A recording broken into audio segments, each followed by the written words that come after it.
I do take the point, she had a few high noons, whomst among us. But there was this hilarious tweet from Jarvis I want to read because he kind of predicted this. He wrote this in earlier December. My favorite thing ever is when the New York Times does a profile on a lib that did something bad and needs an image boost. They always have two pictures. The first has the subject in their house wearing a sweater and looking out a closed window. This creates the impression that they are hiding from the mob and just want to be left alone.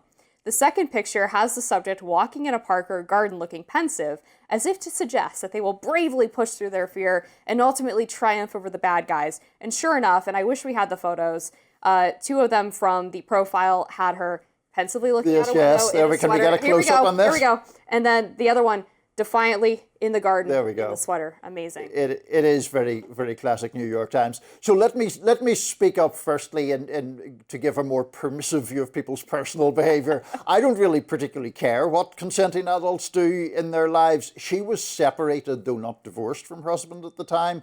The guy, I think, I'm not quite sure, had some sort of marital issues, and I'm sure they were exacerbated by what happened. I think it was just this thing where people were amused by the whole scenario. It was kind of funny.